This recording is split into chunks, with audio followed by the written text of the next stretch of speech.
ప్రియమైన సహోదర సహోదరీమణులారా, మనందరినీ ప్రేమించి తన స్వరూపంలో సృష్టించిన మన ప్రభువైన యేసుక్రీస్తు నామంలో మీ అందరికీ నా హృదయపూర్వక వందనాలు తెలియజేస్తున్నాను. గత కోడికలో మనం దేవుని కృప ఎంత అద్భుతమైనదో, ఎంత గొప్పదో మనం ధ్యానించాం. ఈరోజు ఆ ధ్యానాన్ని మనం ఇంకొక అడుగు ముందుకు తీసుకువెళ్దాం. అసలు ఆ కృపలో జీవించడమంటే ఏంటి? ఆ కృపని మన అనుదిన జీవితంలో ఎలా అనుభవించాలి అనే ఒక లోతైన జీవాన్నిచ్చే సత్యాన్ని పరిశీలిద్దాం. ఇది కేవలం మనం మెదడుతో తెలుసుకోవాల్సిన విషయం కాదు, మన హృదయాలతో జీవించవలసిన ఒక అద్భుతమైన విధానం. కాబట్టి మనందరం కూడా మనల్ని మనం వేసుకోవలసిన మొట్టమొదటి ప్రశ్న ఇదే: కృపలో నడవడం అంటే అసలు అర్థమేంటి? ఇది కేవలం ఆదివారం ఆరాధనకొచ్చి వెళ్లడానికి మాత్రమే పరిమితమా? లేకపోతే జీవితంలో పెద్ద కష్టం వచ్చినప్పుడు కన్నీళ్లతో ప్రార్థన చేయడంలో మాత్రమే కనిపిస్తుందా? కానే కాదు. ఇది మన జీవితంలోని ప్రతి క్షణానికి, ప్రతి శ్వాసకు సంబంధించినది. రండి, ఈరోజు దేవుని వాక్యమనే వెలుగులో ఈ ప్రశ్నకు సమాధానాన్ని మనం కలిసి వెతుకుదాం. చూడండి, మొదటగా మనం కృపను సరిగ్గా అర్థం చేసుకోవాలి. కృప అనేది ఏదో ఒకసారి మనం రక్షణ పొందినప్పుడు పొంది ఆ తర్వాత మర్చిపోయేది కాదు. అది ఒక పుస్తకంలో ఉన్న సిద్ధాంతం మాత్రమే కాదు.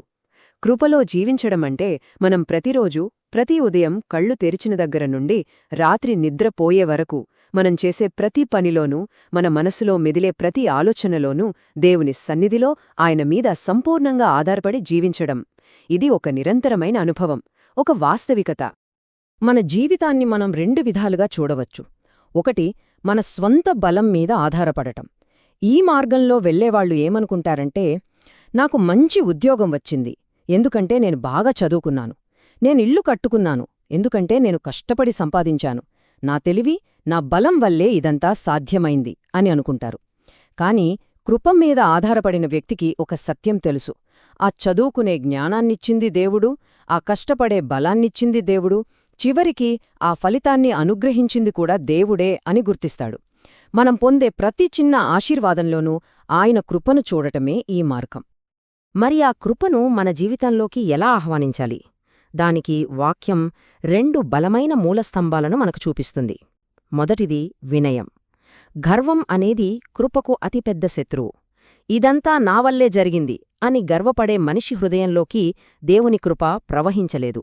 కాని వినయంతో, ప్రభూ, ఇది నా బలంతో కాదు, కేవలం నీ కృపతోనే నేనీరోజు నిలబడ్డాను అని ఒప్పుకునేవారిమీద దేవుని కృప వర్షంలా కుమ్మరించబడుతుంది. రెండవది కృతజ్ఞత. ప్రతిరోజూ మనం ఆయనకు కృతజ్ఞతలు చెప్పాలి. ఉదయం లేవగానే, ప్రభూ, ఈ కొత్త రోజును నా జీవితంలో ఇచ్చినందుకు నీకు వందనాలు అని చెప్పాలి.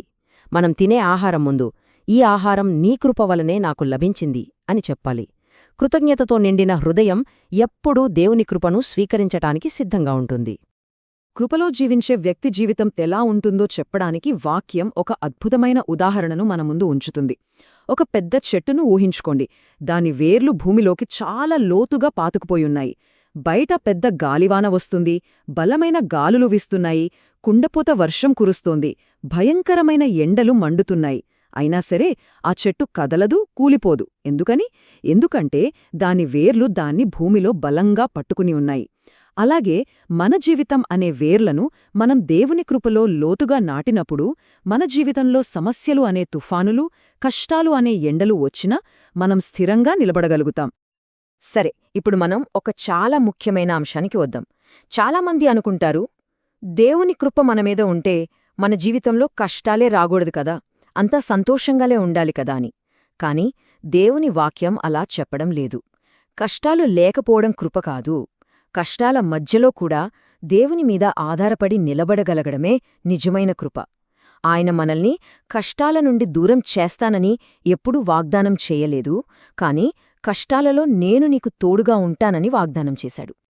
ఈ వాక్యం ఎంత శక్తివంతమైనదో ఒక్కసారి గమనించండి. కృప అనేది మన జీవితంలో సమస్యలో అనే వర్షాన్ని ఆపదు. కాని ఆ వర్షంలో, ఆ వరదలో మనం మునిగిపోకుండా, నశించిపోకుండా ఆయన మనల్ని కాపాడతాడు. దానియేలును సింహాల గుహలో నుండి కాపాడిన దేవుడు, షద్రకు, మేషకు, అబేద్నగోలను అగ్నిగుండం మధ్యల నడిపించిన దేవుడు మనతో ఉన్నాడు.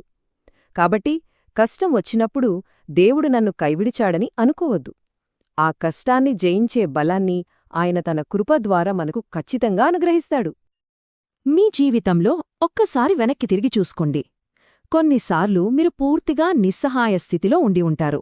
ఇక అన్నీ అయిపోయాయి, దారులన్నీ మూసుకుపోయాయి అనుకున్న సమయంలో ఎవరో ఒకరి రూపంలో ఊహించని సహాయం అంది ఉంటుంది. లేదా మీ హృదయంలో అకస్మాత్తుగా ఒక కొత్త ఆశ, ఒక ధైర్యం చిగురించి ఉంటుంది. అది యాదృచ్ఛికం కాదు ప్రియమైన వార్లారా.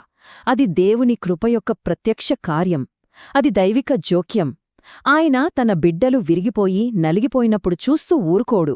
సరైన సమయంలో తన కృపహస్తాన్ని చాపి మనల్ని పైకి లేవలెత్తుతాడు.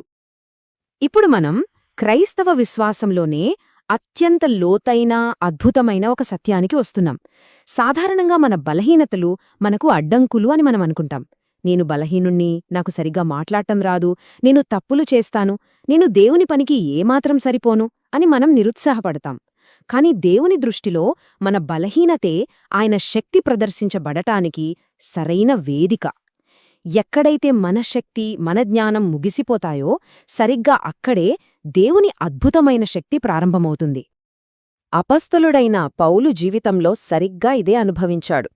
తన శరీరంలో ఒక ముల్లుందని, అది తనను నిరంతరం బాధిస్తోందని చెబుతాడు. దాన్ని తీసివేయమని 3 సార్లు దేవునికి కన్నీళ్లతో ప్రార్థించాడు. కాని దేవుడు ఇచ్చిన సమాధానం చూడండి. పౌలు, ఆ ముల్లును నేను తీయలు, కాని నా కృప నీకు చాలును. ఎందుకంటే బలహీనతయందు నా శక్తి పరిపూర్ణమగుచున్నది. అంటే దేవుడు ఆ ముల్లును తీసివేయలేదు, కాని ఆ బలహీనత మధ్యలో తన శక్తిని, తన మహిమను పరిపూర్ణంగా ప్రదర్శించాడు. పౌలు తన బలహీనత ద్వారానే దేవుని బలాన్ని ఎక్కువగా అనుభవించగలిగాడు. దేవుని వాక్యం మొత్తం ఇలాంటి ఉదాహరణలతో నిండి ఉంది. ప్రభువుని ఎరగనని 3 సార్లు బొంకిన పేతురు ఆ తర్వాత లక్షల మందికి సువార్త ప్రకటించే గొప్ప నాయకుడయ్యాడు. నత్తివాడైన మోషే ఒక గొప్ప జాతినే నడిపించాడు. తన కుటుంబంలో అందరికంటే బలహీనుడనని భావించిన గిద్యోను ద్వారా దేవుడు గొప్ప విజయాన్నిచ్చాడు. కేవలం గొర్రెల కాపరి అయిన దావీదును ఒక మహారాజుగా చేశాడు. ఈ ఉదాహరణలన్నీ మనకొకే ఒక సత్యాన్ని బలంగా చాటి చెప్తున్నాయి. మన ఘనత మన బలంలో లేదు, మన బలహీనతలో పనిచేసే దేవుని కృపలోనే ఉంది. దీన్నింకా సులభంగా అర్థం చేసుకోవడానికి ఒక చిన్న ఉదాహరణ చూద్దాం. ఒక చిన్న పిల్లవాడు వేగంగా ప్రవహిస్తున్న నదిని చూసి దాన్ని దాటడానికి భయపడుతున్నాడు. నేను పడిపోతానేమో, మునిగిపోతానేమో అని ఏడుస్తున్నాడు. కాని వాళ్ళ నాన్న తన బలమైన చెయ్యి అందించి, నా చేతిని గట్టిగా పట్టుకోనన్నా, భయపడకు, నేనిన్ను పడిపోనివ్వను అంటాడు. ఆ పిల్లవాడు తన బలం మీద కాడు, తన తండ్రి బలం మీద ఆధారపడి ఆ నదిని సురక్షితంగా దాటుతాడు. మన ఆధ్యాత్మిక జీవితం కూడా అంతే. మన బలహీనత అనే నదిని చూసి భయపడినప్పుడు మనం చేయాల్సిందల్లా విశ్వాసంతో మన పరలోకపు తండ్రి అయిన దేవుని చేతిని గట్టిగా పట్టుకోవడమే. ఆయన కృప మనల్ని ప్రతి అపాయం నుండి సురక్షితంగా అవతలి ఒడ్డుకు చేరుస్తుంది. ఇప్పటివరకు మనం కృపను అర్థం చేసుకోవడం గురించి, దాన్ని అనుభవించడం గురించి ఎన్నో విషయాలు చూశాం. అయితే మనలో దేవుని కృప పనిచేస్తోందని ఇతరులకు ఎలా తెలుస్తోంది? అది కేవలం మన అంతరంగంలోనే ఉండిపోతోందా? లేదు, అస్సలు కాదు. నిజమైన కృప మన క్రియల ద్వారా, మన ప్రవర్తన ద్వారా బయటకు ప్రదర్శించబడుతోంది. మన జీవిత విధానమే మనం కృపలో జీవిస్తున్నామా లేదా అనేదానికి ఒక సజీవ సాక్ష్యంగా నిలుస్తుంది. యాకోబు పత్రికలో దేవుని వాక్యం చాలా స్పష్టంగా, సూటిగా చెబుతోంది. విశ్వాసం ఉందని చెప్పుకుని దానికి తగిన క్రియలు లేకపోతే ఆ విశ్వాసం మృతమైనది, అంటే చనిపోయిన దానితో సమానం.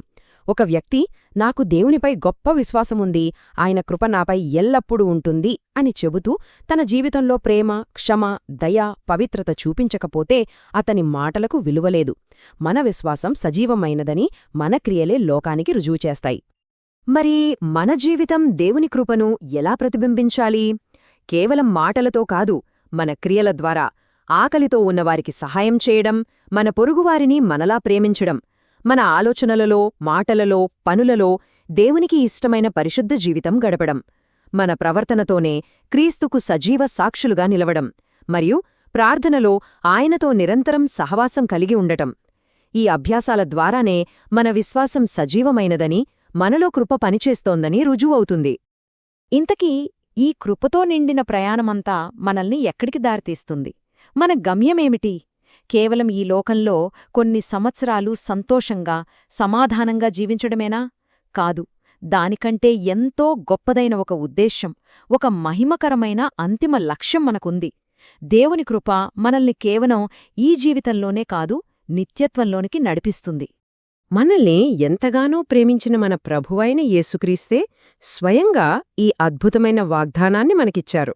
ఆయన మనకోసం పరలోకంలో ఒక స్థలాన్ని సిద్ధపరచడానికి వెళ్లారని, మళ్లీ తిరిగి వచ్చి మనల్ని ఆయనతో పాటు తీసుకువెళ్తారని వాగ్దానం చేశారు. మన ప్రయాణం ఈ భూమితో, ఈ మట్టితో ముగిసిపోయేది కాదు. అక్కడ కన్నీళ్లు, బాధలు, వ్యాధులు, మరణం లేని ఒక మహిమకరమైన నిత్య జీవితం మనకోసం ఎదురుచూస్తోంది. ఇదే మన నిరీక్షణకు, మన విశ్వాసానికి ఆధారం. కాబట్టి ప్రియమైన సహోదర సహోదరీలారా, మనం ఈ విషయాన్ని ఎప్పుడూ మన హృదయాలలో భద్రపరుచుకోవాలి. ఈ లోకంలో మన జీవితం కేవలం ఒక చిన్న తాత్కాలిక ప్రయాణం మాత్రమే. మనమిక్కడ యాత్రికులం. మన అసలైన ఇల్లు, మన శాశ్వతమైన గమ్యం పరలోకంలో దేవునితో ఉంది. కాబట్టి మనం ఈ లోకంలో జీవిస్తున్నప్పుడు మన దృష్టిని క్షేరకిపోయే ఈ లోక సంబంధమైన వాటిమీద కాదు, నిత్యమైన వాటిపై నిలపాలి. ఎందుకంటే ఈ రోజు మనం తీసుకునే నిర్ణయాలు, మనం జీవించే విధానం మన నిత్యత్వాన్ని ప్రభావితం చేస్తాయి. ఈరోజు మనం ఈ కూడికను ముగించే ముందు మనమందరం ఒక్క క్షణం మన హృదయాలను పరిశీలించుకుందాం. మనల్ని మనం ఈ ప్రశ్న వేసుకుందాం: నా జీవితం దేవుని కృపకు ఒక ప్రతిబింబంగా ఉందా? నా మాటలలో, నా క్రియలలో, నా ఆలోచనలలో నన్ను చూసినప్పుడు ఇతరులు దేవుని కృపను చూడగలుగుతున్నారా? లేదా నేను ఇంకా నా సొంత బలం మీద, నా జ్ఞానం మీద ఆధారపడి జీవిస్తున్నానా? ఈరోజు మనమొక కొత్త నిర్ణయం తీసుకుందాం. మన జీవితాలను సంపూర్ణంగా దేవుని కృపకు సమర్పించుకుందాం. అలా చేసినప్పుడు ఆయన మన బలహీనతల్లో తన బలాన్ని చూపిస్తాడు. ఆయన మనల్ని ప్రతి తుఫాను నుండి కాపాడతాడు. చివరికి ఆయన మనల్ని తనతోపాటు నిత్యజీవంలోనికి నడిపిస్తాడు. ప్రభూ ఈ వాక్యములను మనందరి హృదయాలలో ఫలింపజేయునుగాక. ఆమెన్.